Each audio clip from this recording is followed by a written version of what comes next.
The lead of our tech transfer program reached out to me. He heard that I was euthanizing some of my fall calls under the premise of not infecting the survivors with mite load from the failed units. He asked me to follow through with some more detailed analysis just to make sure that what I'm seeing is actually the case. He is finding through his own observations, because he's been doing a lot of disease monitoring within the province, and he specifically referred to one farm he went out to with a very high mite count.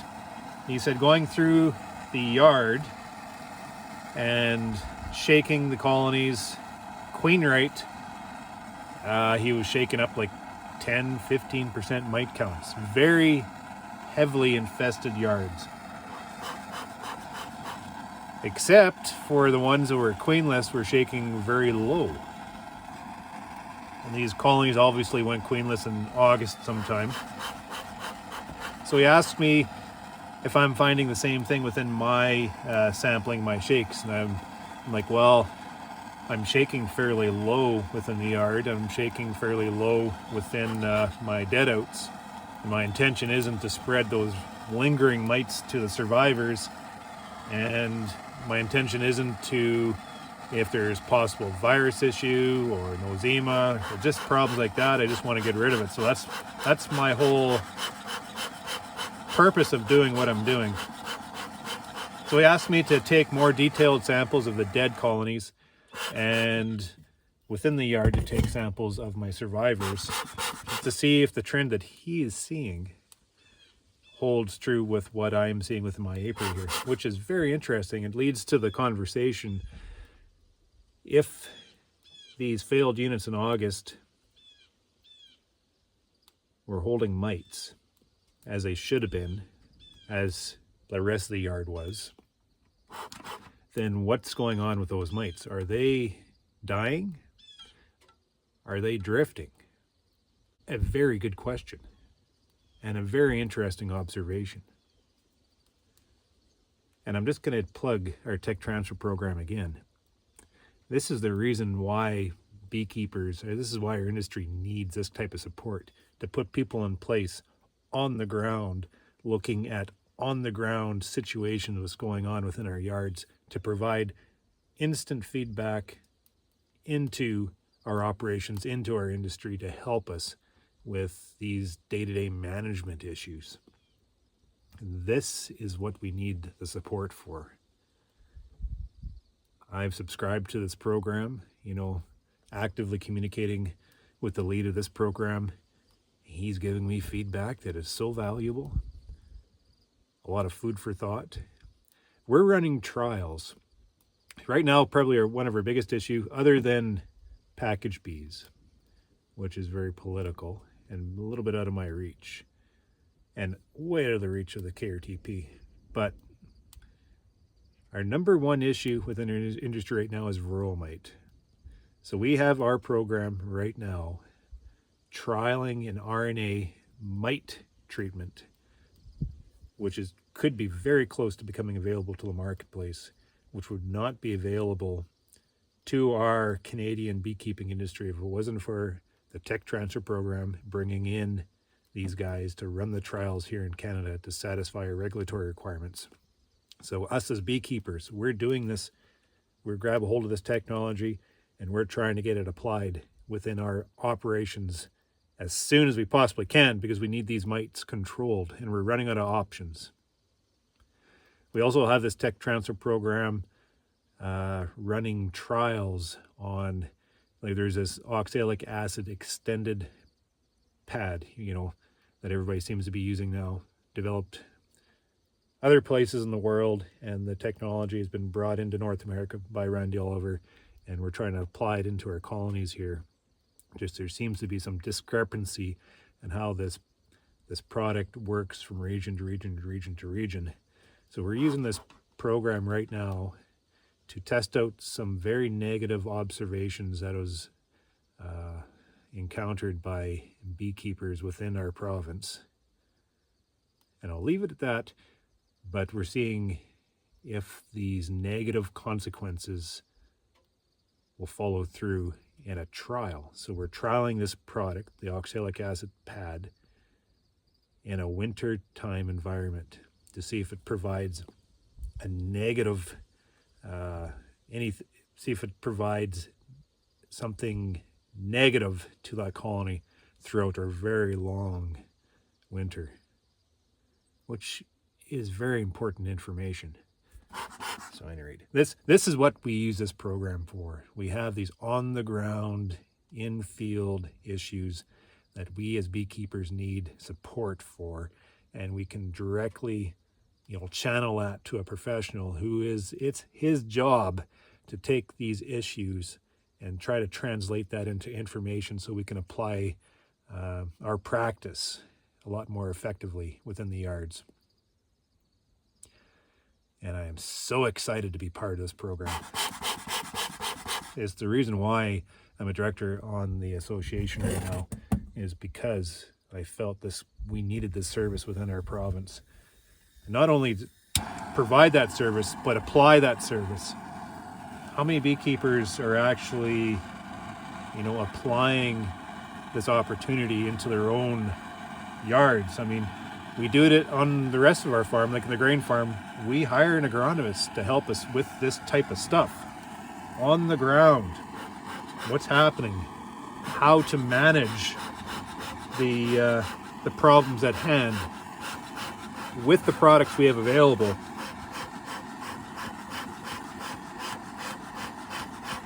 Okay, so I'm going to do some monitoring for mites, because they had me so terrified this year. Shaking zeros and then verifying that through the program, and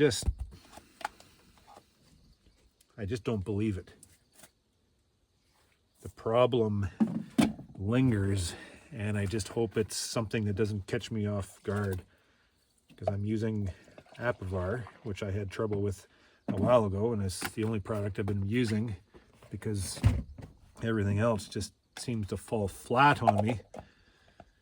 So I'm going to do some more shakes, and then I'm also going to follow through with the observation that our tech transfer lead had found in regards to queenless units, and compare those queenless unit shakes to queen right unit shakes within the yard.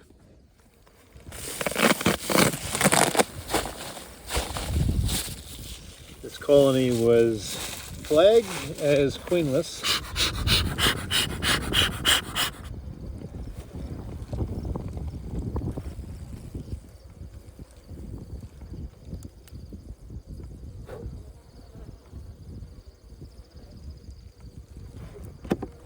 And I'm going to be taking a sample as I go.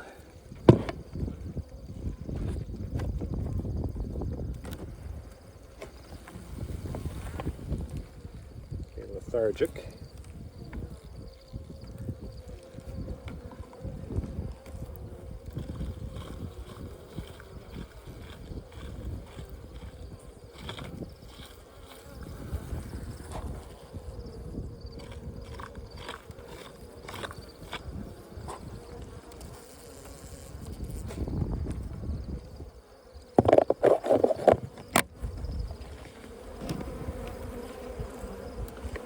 So these units I've been euthanizing because of my fear of spreading mites from, failed units like this to a successful unit. So I want to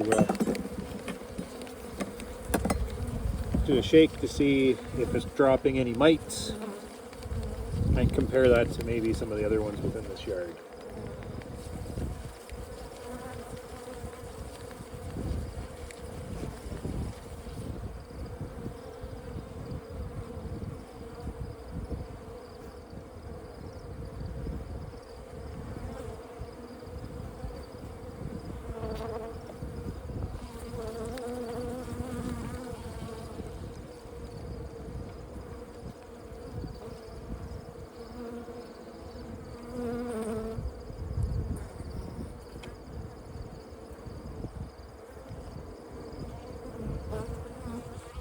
5 or 6 within a sample of 200, not 300. So we're looking at like a 2 to 4% infestation within this unit. Okay, so I'm going to now go to a colony that is queen rate. Give me an idea of what the infestation is within this yard. The last colony that I shook a 7, so 3 to 4% mite in that colony.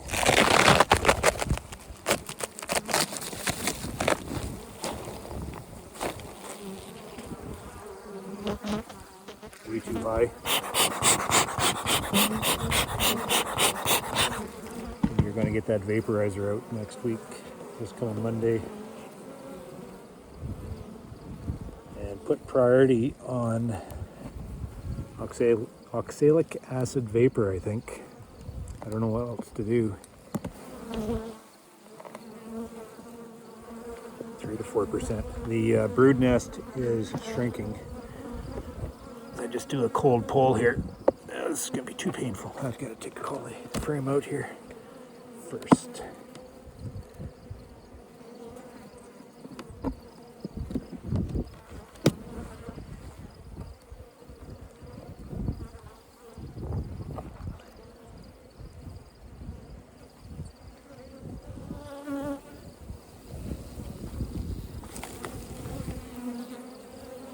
Early in the morning, the bees are very lethargic.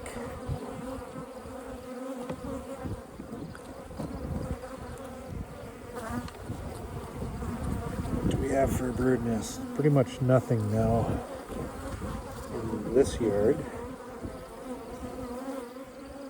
Out of a brood on that frame.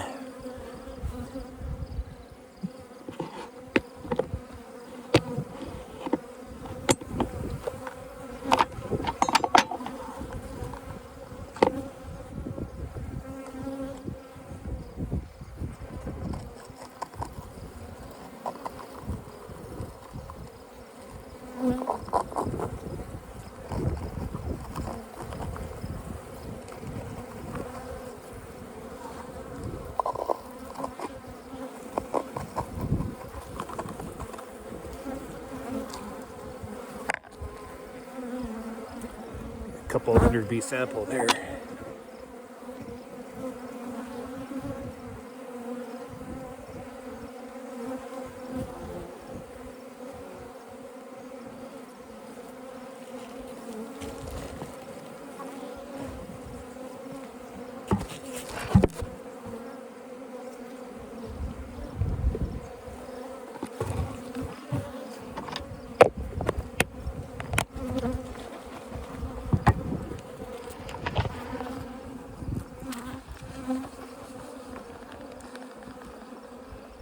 So I had about a 200, 250 bee sample with the queenless unit.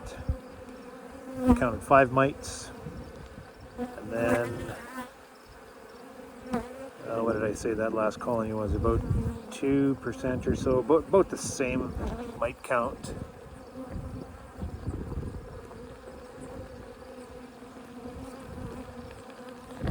I said about 200 bees in here.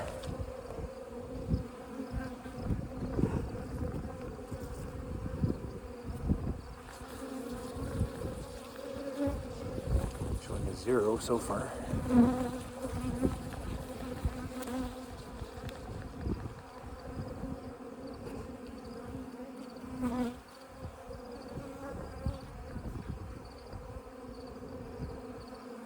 That's showing a 0.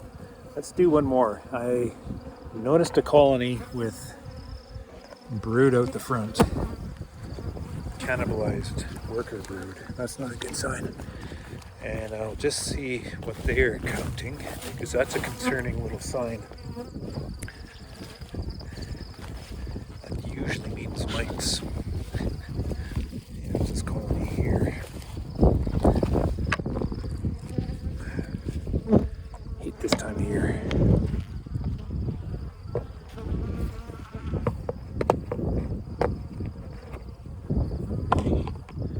So so far through my shakes here, queenless one it's shown about 2%, 3% mites.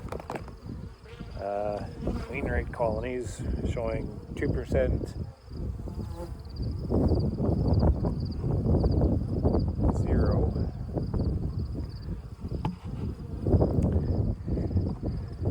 Through the rest of the day, I'm going to be shaking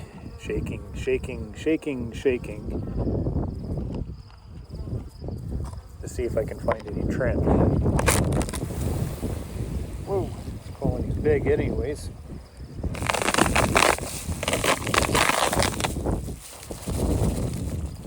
Why would they be throwing larvae out the front? This little worker brood. The front door was littered with them.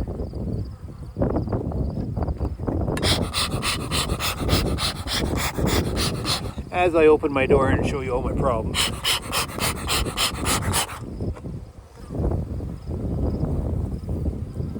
Let's dig right down into the center. Cold open. These tough, I hate pulling right from the center like this, but it's got some brood going on. Just a little bit. Nothing on this side. Just finishing up on this side. Backfilling. Honey around the outside. We're getting some emergence pollen. Here, let's go one frame over, see if I can find an active brood nest.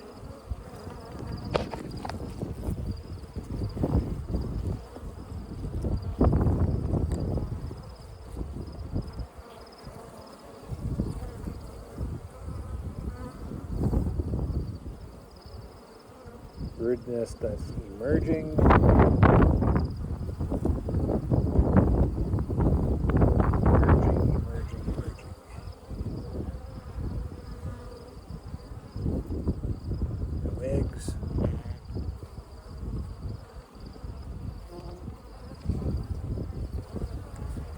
Nice to find some activity.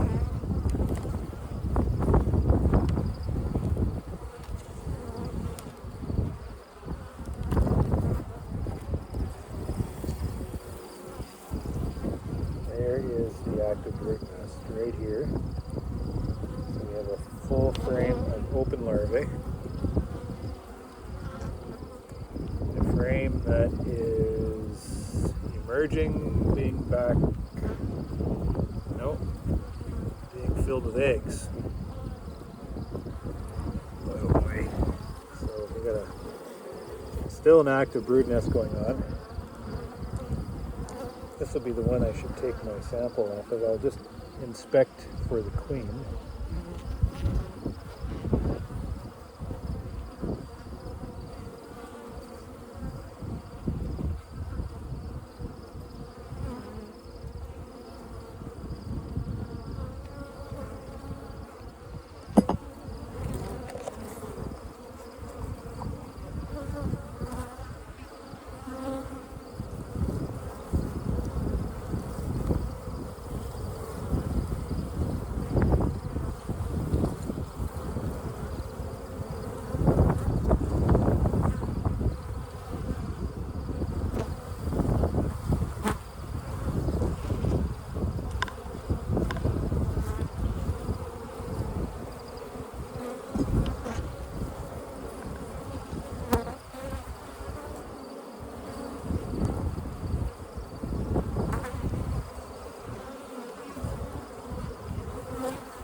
Giving up their space, that's for sure.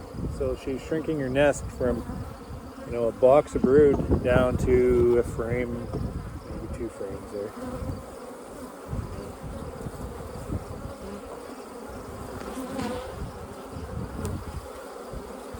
Get 150 to 200 bees in there.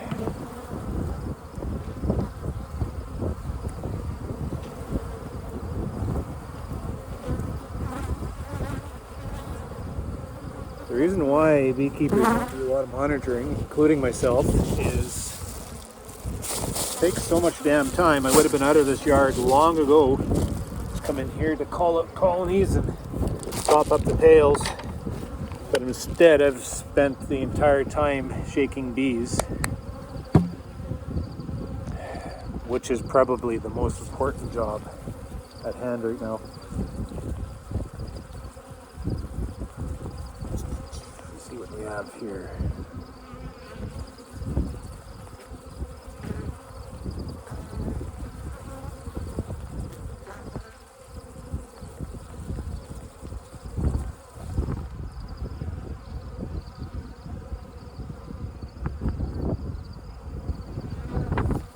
One mite.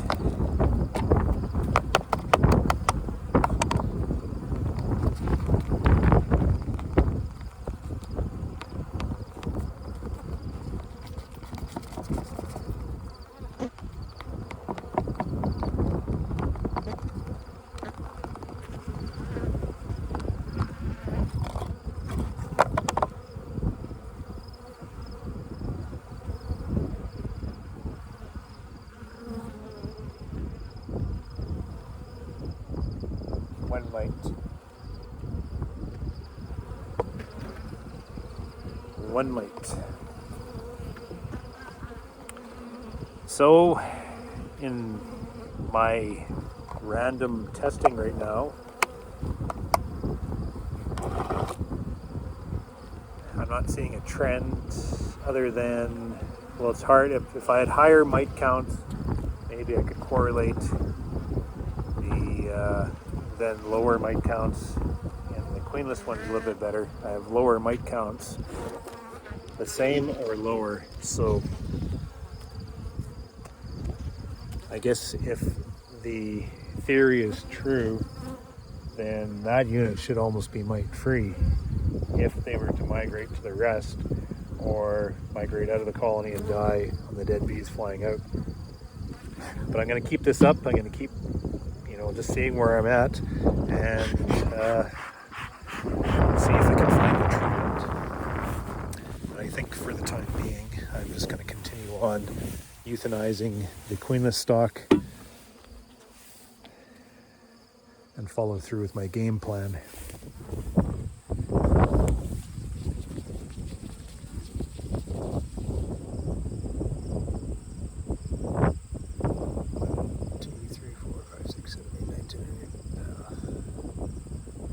Quit counting. So,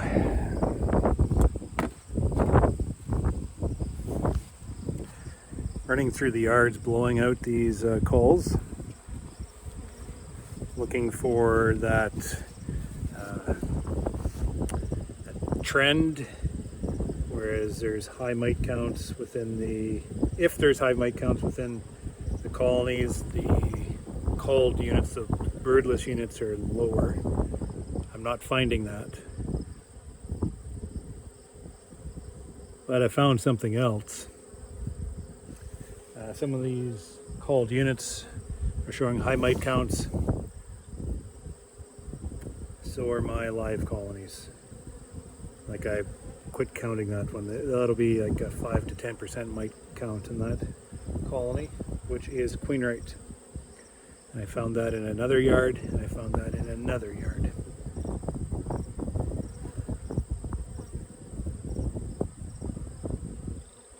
So my mite counts are escalating.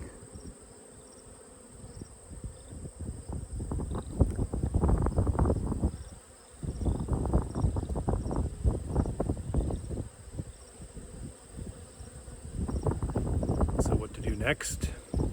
Obviously the treatment I have in isn't dropping the mites.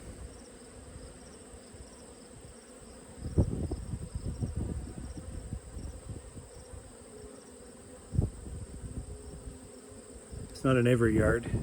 Yards I'm finding very low counts, but yards I'm finding very high counts. Spending a lot of time shaking, so I'm getting a pretty good handle on things. It's just I can't waste all my time shaking. I'm going to have to start putting some action towards the apparent problem. I know the Apivar treatment needs 52 or 56 days to work properly, so I'm going to fulfill that full treatment. But this is becoming very familiar to a couple of years back. So it looks like this coming week we're going to be going with oxalic, and we're going to be treating with oxalic acid. I'm seeing the nests decreasing in size, which is good, but I'm still seeing nests that have open brood, established brood, so we're just going to have to keep at the oxalic. Round after round, I don't know what else to do.